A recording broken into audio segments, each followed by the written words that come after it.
আম্মা জান আয়েশা বলছে যে যে বলবে রাসূলে গায়েব জানে সে মিথ্যাবাদী, যে বলবে রাসূলে গায়েব জানে সে মিথ্যাবাদী। যারা বলে যে রাসূলে গায়েব জানে, আমি 2-3টা প্রশ্ন করব, যদি তারা এই উত্তরগুলো দিতে পারে আমার সামনে, যদি এই উত্তরগুলো দিতে পারে তাহলে আমি সে আকীদা পোষণ করব। 1 নম্বরে বুখারীর হাদিস, এটাও কিন্তু বুখারীর হাদিস। যেমন আল্লাহ রাসূল সাল্লাল্লাহু আলাইহি ওয়াসাল্লামকে এক ইহুদি মহিলা দাওয়াত দিয়েছিলেন, এটা হাদিসটা বুখারীতে আছে প্রথম খণ্ডে। ইহুদি মহিলা দাওয়াত দিয়েছেন রাসূলকে, তো রাসূলের সাহাবীদেরকে নিয়ে দাওয়াতে অংশগ্রহণ করলেন। ওই মহিলা খাবারে বিষ কি করছেন, খাবারে বিষ মিশিয়ে দিয়েছেন। এমনকি কয়েকজন সাহাবী এই বিষ খাবার খেয়ে মারা গিয়েছে। রাসূলে খাবারটা খাবে, মুখে দিয়ে দিয়েছে, এমন অবস্থায় জিবরাইল আমিন গিয়ে বললেন যে খাবারে বিষ আছে। এখন যারা বলে রাসূলে গায়েব জানে, আমার প্রশ্ন হচ্ছে তাদের কাছে যে রাসূলে খাবারে বিষ, সাহাবীরা মারা গেল, রাসূলে কেন জানলেন না? উত্তর দেন। এটা বুখারীর হাদিস, কোনো মার বেটা নাই যে খণ্ডন করবে। আমরা বাঙালি হচ্ছে কি হুজুকে বাঙালি। আপনি তো আবু হানিফার কথা বলবেন, ফিকার দিবেন, আমি তো বুখারী শরীফের দলিল দিলাম। রাসূলে যদি গায়েব জানতো তাহলে খাবারে বিষ রাসূল জানে না কেন? 1 নম্বরে প্রশ্ন। 2 নম্বরে হচ্ছে ইয়ামামার যুদ্ধ হয়েছিল 70 এটাও বুখারীতে আছে। ইয়ামামার যুদ্ধ, যারা হাফেজে কোরআন, যারা মুনাফিকরা, তারা বলছে যে ইয়া রাসূলুল্লাহ, আমরা নতুন মুসলমান হয়েছি, আমাদেরকে দ্বীন শিক্ষা দেওয়ার মতো কি নাই, কোনো লোক নেই, আপনি কি করেন, আমাদেরকে দ্বীন কোরআনটা শিক্ষা দেওয়ার জন্য কিছু হাফেজে কোরআন পাঠান। আল্লাহ রাসূল তাদের, এতে মুনাফিক ছিল, তাদের কথার প্রতি আসক্ত হয়ে 70 জন হাফেজকে পাঠাইলেন। তো হাফেজে পাঠানোর পর তারা কি করলো, হাফেজদেরকে নিয়ে শহীদ করে দিল, হাফেজদেরকে নিয়ে শহীদ করে দিল। আমার প্রশ্ন হচ্ছে, রাসূল যদি গায়েব জানে, রাসূল যদি আলিমুল গায়েব হয়, গায়েব জানে, তাহলে হাফেজদেরকে যে হত্যা করা হবে, শহীদ করা হবে, রাসূল জানলো না কেন? রাসূল জানলো না কেন? আপনি যে বলতেছেন রাসূল গায়েব জানে, আলিমুল গায়েব, এটাও তো বুখারীর হাদিস, আপনি পারলে উত্তর দেন। 3 নম্বর প্রশ্ন, যে জঙ্গে ইফকের যুদ্ধের সময় রাসূল সাল্লাল্লাহু আলাইহি ওয়াসাল্লাম আম্মা জান আয়েশাকে নিয়ে কি করলেন, যুদ্ধ করার জন্য গেলেন। যুদ্ধ করার জন্য গেলেন, আম্মা জান আয়েশার গলার হার হারিয়ে গিয়েছিলেন। লম্বা ঘটনা, অনেক বড় হাদিস। গলার হার হারাইছেন, সবাই গেলেন রাসূলের কাছে। রাসূল বলল যে তোমাদের মার গলার হার হারিয়ে গেছে, তোমরা কি করো, এই গলার হারটা একটু খুঁজো। সাহাবে কেরাম এই গলার হার খুঁজতে লাগলেন। তারপর নামাজের সময় হয়ে গেছে। এই ঘটনাকে জড়িয়ে করে কি তায়াম্মুমের যে আয়াতটা নাযিল হয়েছিল, দেখা গেল সাহাবায়ে কেরাম নামাজের সময় হয়ে গেল, এই হার খুঁজতেছে, পাই না। রাসূলও তাদেরকে বলছেন, তোমরা হারটা কি করো, তালাশ করো, হারটা, গলার হার পাওয়া যাচ্ছে না। তো তারা গিয়ে আবু বকরের কাছে অভিযোগ করলো। আবু বকর কি করছেন, আয়েশাকে পিঠের মধ্যে লাকজান শাদীদান, এই যে আম্মা জান আয়েশার এই উরাতের মধ্যে রাসূল কি ছিল, মানে শুয়েছিল, বিশ্রাম নিচ্ছে। তো আবু বকর গিয়ে পিঠের মধ্যে কি করছে, এমন জোরে ঘুষি দিছে আম্মা জান আয়েশাকে, যে গলার হার হারাইছো, তোমার কারণে আজকে সাহাবায়ে কেরাম কষ্ট করতেছে, খোঁজাখুঁজি করতেছে।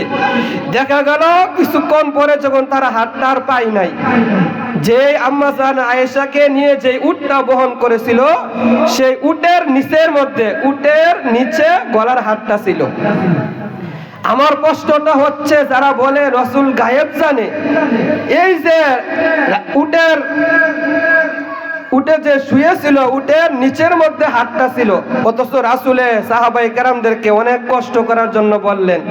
এই ঘটনাকে জড়িয়ে করে আবু বকর তার মেয়েকে প্রহার করলেন। তো রাসূল জানলো না কেন যে হাতটা রয়েছে উটের নিচে? রাসূলে গায়েব জানলে জানলো না কেন? এই জন্য ফিকে হানাফির, এমনকি আলিয়া মাদ্রাসার ফাজিল থার্ড ইয়ারের মধ্যেও আছে, ইসলাম স্টাডিজের মধ্যে আছে যে যারা নাকি বলে আবু হানিফার দৃষ্টিতে, ফিকে হানাফির দৃষ্টিতে যারা বলে রাসূল গায়েব জানে, তারা হচ্ছে কি শিরক করলো, তারা হচ্ছে শিরক করলো। গায়েব হচ্ছে আল্লাহ তাআলার গুণ। রাসূল বলতেছে ওয়াইনদাহু মাফাতিহুল গায়বি লা ইয়ালামুহা ইল্লা হু, একমাত্র গায়েবের অদৃশ্যের চাবিকাঠি হচ্ছে আল্লাহ তাআলার হাতে। 20 নম্বর পারার 1 নম্বর পৃষ্ঠায় আল্লাহ তাআলা বলতেছেন কুল, কুল হচ্ছে আমরের সিগা, মানে আদেশ করতেছে, ইম্পারেটিভ সেন্টেন্স, আদেশ করতেছে যে হে রাসূল আপনি বলুন, কুল আপনি বলুন, লা ইয়ালামু কেউ জানে না, কেউ লা ইয়ালামুল গায়বা কোন ব্যক্তি গায়েব জানে না, ফিস সামাওয়াতি ওয়াল আরদি 7 আসমান 7 জমিনে কেউ কি করে না, গায়েব জানে না, ইল্লাল্লাহ আল্লাহ তাআলা ছাড়া, আল্লাহ তাআলা ছাড়া কেউ গায়েব জানে না। এই গায়েব জানাটা হচ্ছে একমাত্র আল্লাহ তাআলার বৈশিষ্ট্য। এখন যারা বলে অমুক পীরে গায়েব জানে, রাসূলে গায়েব জানে, তাহলে এটা আল্লাহ তাআলার বৈশিষ্ট্যের সাথে কি সাদৃশ্য হওয়ার কারণে এটা একটা শিরক হয়ে গেল। আপনি আমল করেন কম, কিন্তু শিরক বেদাত করা যাবে না। শিরক বেদাত করলে আমল কি নষ্ট হয়ে যাবে। এই আমল আখিরাতে গিয়ে দেখবেন অনেক আমল করলাম, আমরা তো গর্ব করি যে শেষ নবীর উম্মত, আমরা শেষ নবীর উম্মত, কিন্তু রাসূলে আপনাকে অস্বীকার করবে হাসরের মাঠে একটা কারণে, রাসূলে বলবে আমার উম্মত না। সহিহ হাদিস, এটা সহিহ হাদিসের কিতাব, সিয়াসিত্তার প্রত্যেকটা কিতাবে রয়েছে, মেশকাতেও রয়েছে হাদিস। হাসরের মাঠে আল্লাহ রাসূল কি করবেন, হাউজে কাউসারের পানি পান করাবেন, হাউজে কাউসারের পানি। তো ফেরেশতারা কি করবেন, একটা পর্দা এভাবে একটা দেওয়াল টেনে দিবে, তো রাসূল বলবে ইন্নাহুম মিন্নি ইন্নাহুম মিন্নি ইন্নাহুম মিন্নি, হে ফেরেশতারা তারা আমার উম্মত, তারা আমার উম্মত, তারা আমার উম্মত। তো ফেরেশতারা বলবে মা আহদাসু বাদা যালিক, আপনি কি জানেন আপনার মৃত্যুর পর তারা উম্মত হিসাবে তারা কি কাজ করেছে। মা আহদাসু, তারা ইসলামের মধ্যে নতুন নতুন জিনিস আবিষ্কার করেছে, যেটা আপনি করেন নাই। হে রাসূল যেটা আপনি করেন নাই তারা মন গড়া করছে। এই যে রাসূলের নাম শুনলে চুমা দেয়, এটা কি আছে হাদিসে? এটা আছে ওই যে জালালাইন, তাফসীরে জালালাইন হাসিয়ার মধ্যে পাইবেন, এটা দিয়ে আপনি আমল করেন। আজানের আগে দিচ্ছেন দুরূদ, এটা কি আছে? রাসূলে দিছে, সহিহ হাদিস দ্বারা প্রমাণিত। দুর্বল হাদিস থাকতে পারে বা জাল পর্যায়ের হাদিস, যেমন এটা মাদ্রাসা বা এটা মাদ্রাসা, অনেকে মাদ্রাসার ছাত্রদের ফজিলত, মাদ্রাসার ছাত্রদের ফজিলত বর্ণনা করতে বলে যে মাদ্রাসার ছাত্ররা যে কবরের পাশ দিয়ে যাবে 40 দিন সেই কবরে আযাব হবে না। আপনি বর্ণনা মাদ্রাসার ছাত্রদের ফজিলত বর্ণনা করে, অথচ এটা টাটকা জাল হাদিস। এটা কিন্তু হাদিসই না, জাল। অনেক আলেমরা আমি দেখছি ওয়াজ করতেছে যে যে মাদ্রাসার ছাত্ররা কবরের পাশ দিয়ে যায়, কবরের আযাব কি হয় 40 দিন মাফ হয়ে যায়। এটা জাল হাদিস, আমার কাছে কিতাবও রয়েছে। তবে কারো কারো আপনি ফজিলত বর্ণনা করেন যেগুলো হাদিস আছে, সহিহ, হাসান, সহিহ লিজাতিহি, সহিহ লিগাইরিহি, হাদিসে গরিব, হাদিসে আন্নানা, হাদিসে মুআন্নানা, হাদিসে মুদাল্লাল, হাদিসে কি অনেকগুলো হাদিসের প্রকার রয়েছে, এগুলো কি করেন বর্ণনা করেন, জাল হাদিস দিয়ে বর্ণনা করতেছে। আমার দরকার কি? এই জন্য বলতেছিলাম রাসূল অস্বীকার করবে, কি কারণে? তারা বেদাত করেছিল।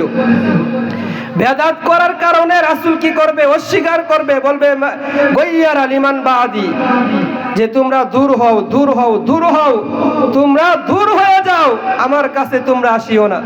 একটা কারণ, তাদের অপরাধ, তারা বেদাত করেছে, আমলের মধ্যে বেদাত করেছে।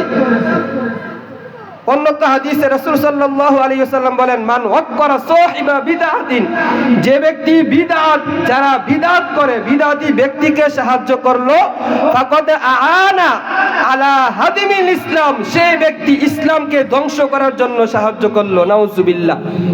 যে ব্যক্তি বিদআতি কোনো ব্যক্তিকে সাহায্য করলো, যারা বিদআত করে, বিদআত, সে ইসলামটাকে ধ্বংস করার জন্য সাহায্য করলো। কত বড় কথা। হযরত উমর রাদিয়াল্লাহু তাআলা আনহুর কাছে যখন সালাম দিত বেদাতীরা, তিনি সালামের উত্তর দিতেন না। সালামের উত্তর দিতেন না। এই বেদাত করার দ্বারা আমল একেবারে নষ্ট হয়ে যাবে। রাসূল অস্বীকার করবে যে আমার উম্মত না, সাহাবায়ে কেরাম সালামের উত্তর সহ দেয় নাই, যে বেদাত করার কারণে, শিরিক করার কারণে।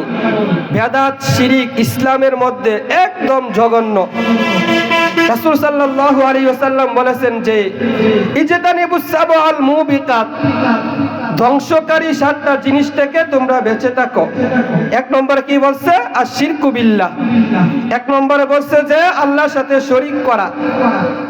2 নম্বরে আসিহরু, জাদু করা। বর্তমানে যে সৈলাব জাদুর যে জাদুটাও কি করছে, বর্তমানে বেড়ে গেছে। এগুলো হচ্ছে ধ্বংসকারী 7টা বস্তু। এই 7টা জিনিস মানুষকে ধ্বংস করে দেয়।